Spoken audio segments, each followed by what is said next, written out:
Hello my friends, my name is Ryan Freeman. Welcome to my life, and I am here in my apartment in Taiwan. It is a Sunday, a day of rest, a day where I have time to make these videos. During the week I'm pretty busy. I'm pretty busy teaching English at a public middle school here in the city of Taiwan, and that is actually the topic that I'm going to be discussing. Before I came to teach English in Taiwan, I had a lot of questions. I wanted to know what it's like, what is the food like? What are my coworkers going to be like? Just some generalities of the public teaching experience, public school teaching experience, particularly for middle school. And I could find videos that gave me a window into what it would be like.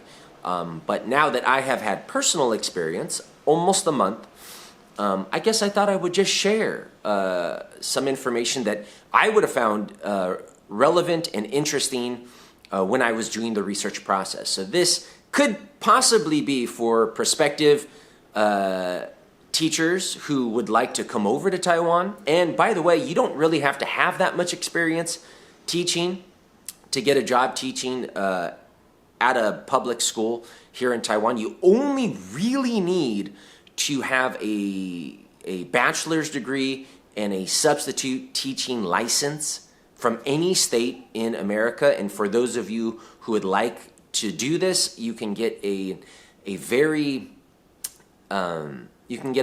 easy and not too expensive substitute teaching license from the state of Illinois. Just by going online, you send them a copy of your undergraduate transcripts or graduate transcripts, and they will issue you a 5-year sub-teaching license for the state of Illinois, which you can use to teach here in Taiwan.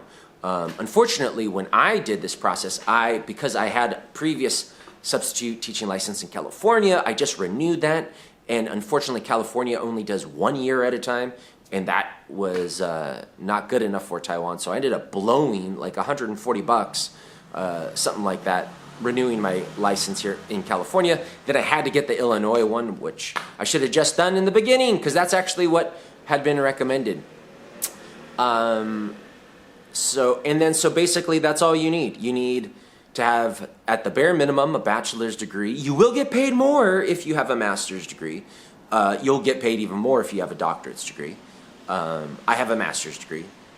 The gap in pay is not tremendous, but every little bit helps. You need to have a bare minimum of a bachelor's degree. You need to have a substitute teacher's license. Like I said, get it from Illinois if you are American. And then you just go through the process. And I would say, from what I have gathered, there is a large demand for teachers here in Taiwan. For whatever reason, I was just talking to my supervisor yesterday, and a lot of foreign English teachers, they sort of don't want to come to Taiwan for whatever reason. They go to China or Japan or Korea, which is a good thing if you want to come to Taiwan like I did, because there are a lot of opportunities. But that's a scary thing. Coming to teach at a public school in Taiwan, there's a lot of questions, there's a lot of worries. I will say that almost all of my worries, all of my doubts, goodness gracious, they were phantoms in my head. This has been one of the best choices I have made in recent years. I'm sorry, I'm not trying to exaggerate, but I love my job. It does take a lot. I mean, it's a 40-hour work week. I work 8:30 a.m. to 4:30 p.m. I can't just show up late. I mean, there's a lot of rules about clocking in, but overall, they're flexible. They want you to succeed. They want you to be happy. They want to keep you. So that's fantastic. It's great to feel welcome. It's great not to feel like you're just, disposable. And at first, like any job, there's a lot of getting used to. I didn't know how high the level of English would be for my middle school students. It was lower than I thought, because my school is a bilingual school. It's like a charter bilingual school, so it's one of the first schools in Taiwan that adopted the bilingual model of teaching both Mandarin, Chinese, along with English in most of its classes. So I thought the English level would be higher, but it's not. Most of my students can understand me if I speak slower than I am now. But there will also be a lot of confusion, and I'll have to break down what I'm trying to communicate in a variety of ways. Generally, showing pictures helps a lot. Some of them have very good English. If their parents have sent them to a training school outside of school to study English, and there's always like one or two in each class, their English is quite good and they like it. Some students actually, their English, I mean, they wouldn't understand if you said, "What's your name?" And I don't know if it's they wouldn't understand, it's that they're afraid of English. And when you're afraid of something, you close off to it. There's always one or two of those in every classroom. So like all teaching, there's a variety of students, and you have to sort of tailor your lessons to meet the general need of the classroom, but also try to satisfy everyone in there. So it comes with its own challenges. It comes with its own fun. You know, challenges are fun. You have for public school teaching, at least in the contracts here in Taiwan, probably largely this applies to all of Taiwan. You have a 40-hour work week, but within those 40 hours, you have a maximum of 22 classes, and each class is 45 minutes. So for most of your 40-hour work week, you actually have office hours, or for at least half of it, you have office hours, where you are designing your lessons or doing whatever you want. I often take naps during office hours. I just find I've been a lot more active than I was in California. Between teaching, between trying to adjust and buying things for my apartment, and learning a lot of new things about this country and my life here, and then my jiu-jitsu classes are late, so it's hard to go to sleep after jiu-jitsu because my adrenaline's been high because I've been trying to choke people and they've been trying to choke me. So sometimes I'm tired at work, and after a few classes in the morning, I need a nap. I should say that after lunchtime, most public schools have a nap time, and you are able to nap. You can just lay your head down on the desk or find a cozy corner and go to sleep. I met a teacher yesterday who put a hammock up in his school.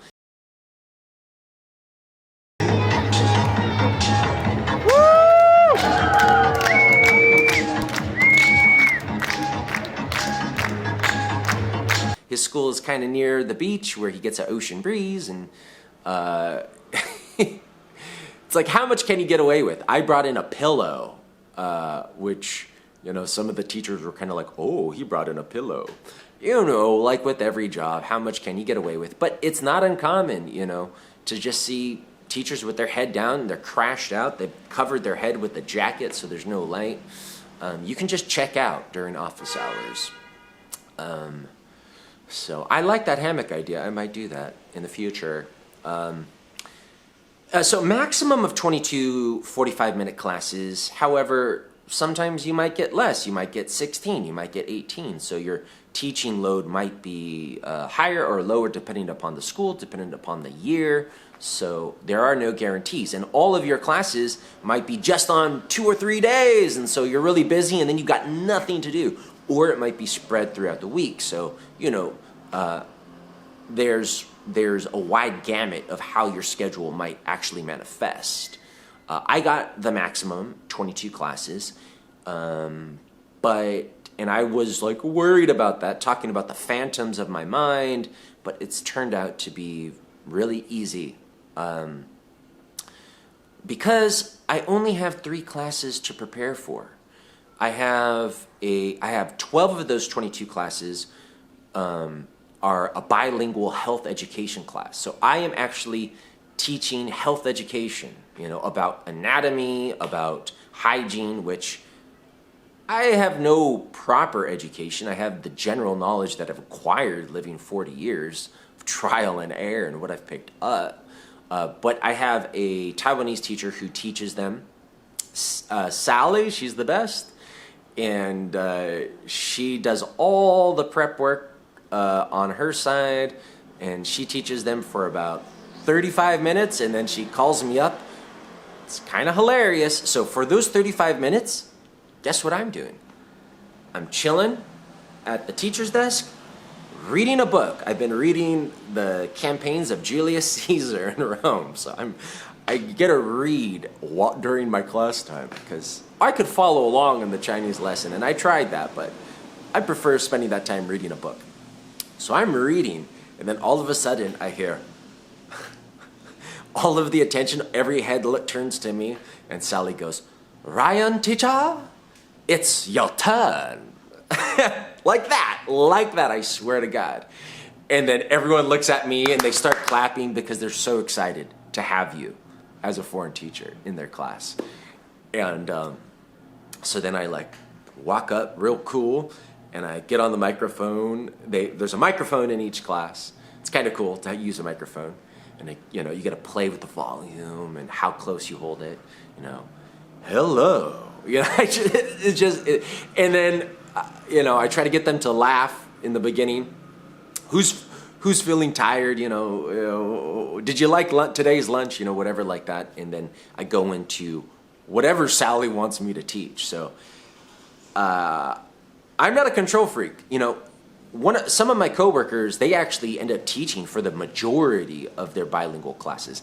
I have opted not to push for that at all. Let Sally do what she wants to do, and she's the expert. Actually, she studied health education in university, and just let me finish it off with some English and wrap it up well, have some fun at the end. And I do a good job. I put my 100% effort into everything I do at this school, and they know it and they appreciate it. And then I have about 8 classes, which are 8th grade speaking English classes, oral English classes, where I am the main teacher. So for those 45 minutes, I'm in charge. And they have a general curriculum that you can follow, but you also have the flexibility to do whatever you like. You have a Taiwanese teacher in the classroom with you that may choose to be involved, that may choose to do what I did in my bilingual classes and just kind of chill out and correct some papers or play on their cell phone. So during those 45 minutes, I'm in charge, and I generally have a PowerPoint presentation that I've prepared.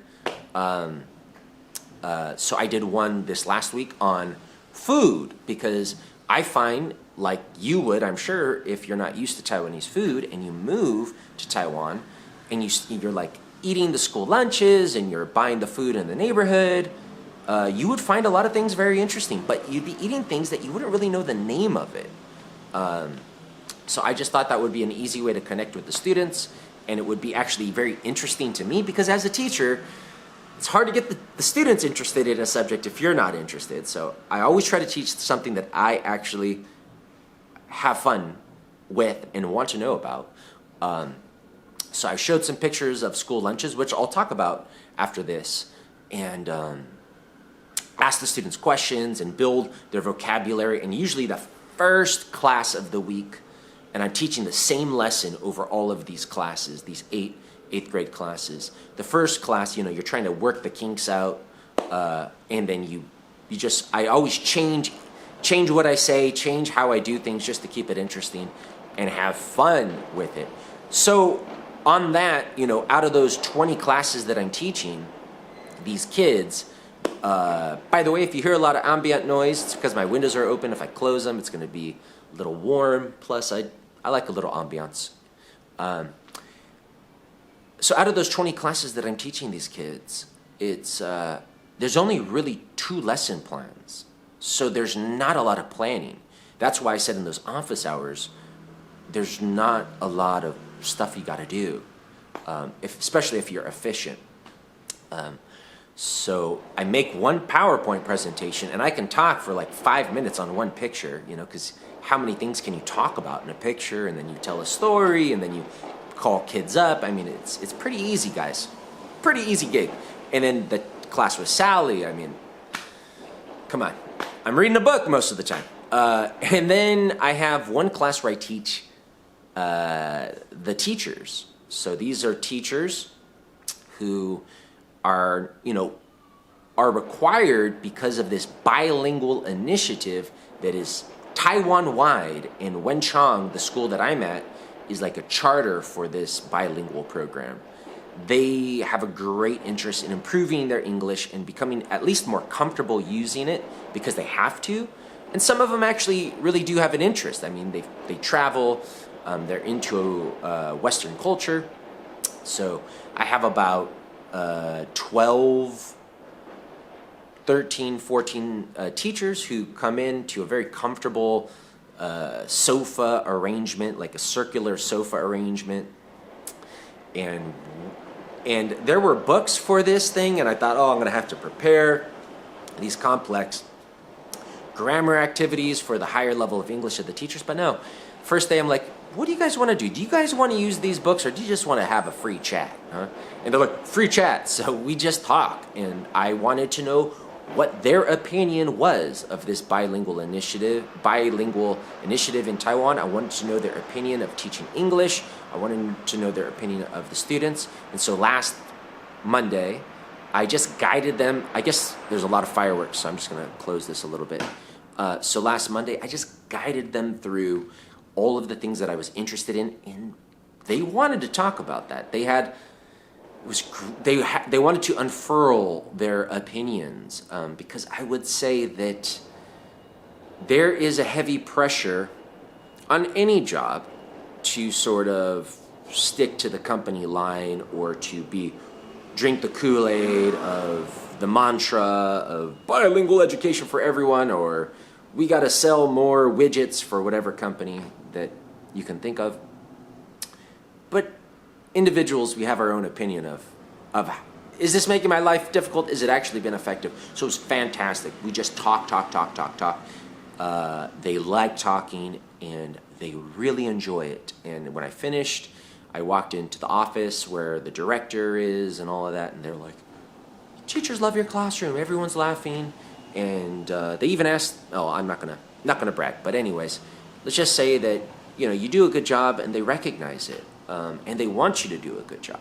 And then I have another period out of those 22 periods where I sit down with the other health education teachers, and I just help them revise their lesson plans, help them with the English that they're struggling with. So one of the health education teachers is this older woman named Carol, who sits in front of me. And I saw throughout the week she was making a PPT about love and chemistry and breaking up and making the move and attraction. And I was like, it's a teacher of love. And actually, no, in the health education curriculum, they actually have to teach about love. What is love? And so she had just wanted to go over some of these terms, and then we ended up talking about the differences between dating in America and Taiwan. And I was talking about my first kiss. I mean, I have fun. That's why I like teaching English. It's not the money. It's not the status. It's fun. And I have a lot of freedom. My name is Free Man. I love freedom. Okay? You get it. Sorry, guys. I guess I'll talk about the school lunches. Real quickly, the school lunches, you walk in to the lunchroom, and there is it's like a small buffet. You got rice. Some days you got noodles. They have a vegetarian buffet and a non-vegetarian buffet. There's not a lot of dishes, but you can take as much as you like. The school gave me a free cutlery set, or a utensil set, along with dishes, stainless steel dishes. You just fill up your dishes with vegetables, with meat, whatever they're cooking. You don't have a lot of choice. The food, I would say probably 80% of you would hate it. 10% of you might tolerate it, and 10% of you would love it. I'm sort of in between I'm around the tolerate. I tolerate the food, sometimes love it, sometimes hate it.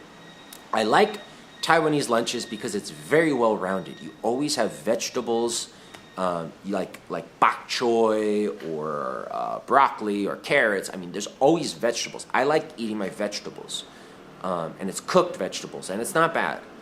And the meat, sometimes can be very fatty or just not the best cut of meat. But you got rice, and I always have, rice vinegar or chili sauce, sweet chili sauce, spicy chili sauce at my desk, just if I don't like the flavor, kind of drown it out. And I eat a lot of interesting foods. And so I'll show you some pictures that I used in my slideshow where I asked the students, what is this? Because I remember the pictures, I'll talk about it.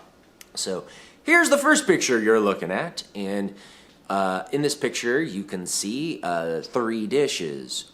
You see a large bowl that has rice and chicken and scrambled egg and onion. So during that lesson I would teach them, okay, what kind of egg is this? We have different kinds of eggs, and I would go through, poached, boiled, and scrambled and fried. Anyways, so you got meat, you've got protein, you've got carbs, and then you've got, I believe in that picture, it's bok choy, and then you have this soup, a mysterious soup that I believe actually had had a mixture of different things like taro, pumpkin. It was sweet, not too sweet, but nice, very nice soup. I really enjoyed that. I thought it was fruit, but it wasn't. And then the next slide I'll show you. Didn't mean to do a slideshow, but here you are, part of my class. You have another 3 dishes. You've got a plate of garlic green beans, which were great. I love green beans. And you have spicy tofu, spicy fried tofu, and I believe pork, onions, I don't know, something like that. And then you have another soup, which I thought was going to be another sweet soup with some fruit seeds or something like that. But no, it was actually kind of a bitter, slightly sour soup. Tasted terrible. It was chia seed soup. Anyways, healthy food. So even if you don't really like the taste all that much, if you spice it up just right, you're getting some good nutrients. So my philosophy is get a lot of good nutrition during lunch, and then just eat whatever I want for breakfast and dinner, which is what I've been doing. And the school lunches cost $1.50 US, 45 Taiwanese dollars. So it's not a lot of money, and you don't have to think about it. And then you have nap time, and you teach your classes, and it's a lot of fun.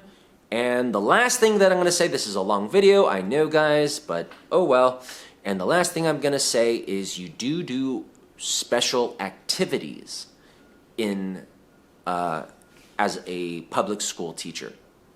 So yesterday, I had to go to this bilingual carnival that was at this huge venue, and it was just packed, and it was hectic, and I had to take photos with important people, and I had to dance on a stage.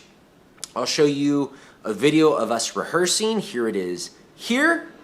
Somebody sing your song 'cause you've been sitting in the city. I know too many troubles, all these lovers got you losing control. You like a drug to me, a luxury, my sugar and gold. I want the good life every good night, you're a hot one to hold. 'Cause you don't even know. I can make your hands clap. Said I can make your hands clap. And then here are some photos of me in action. We had to rehearse this several times with a dance instructor at our school. Then we had to go to the venue the day before to get a feel for it and to try it on stage. And then we actually had to do it on stage in front of just tons and tons and tons of people. It was a big event. And there were other schools that were doing performances. And so we were there for 6.5 hours. It was exhausting on a Saturday. And I thought, well, I guess, Ryan, you got a great job, but this kind of sucks. I wish I was resting. I wish I could go to jiu-jitsu, the no-gi classes on Saturday. But then I found out, talking to my director, that I get comped for it. So those 6.5 hours now I can take away from any day that I want. So if I want to leave 6.5 hours early on another day, I can do that. Or I could leave an hour early for 6.5 days. So there's a lot of, that's a good example of, there's a lot of stuff, a lot of aspects of my job that I'm continually finding out, because no one just, they explain a lot to you, and a lot is explained in your contract, but there are a lot of aspects that you just find out along the way.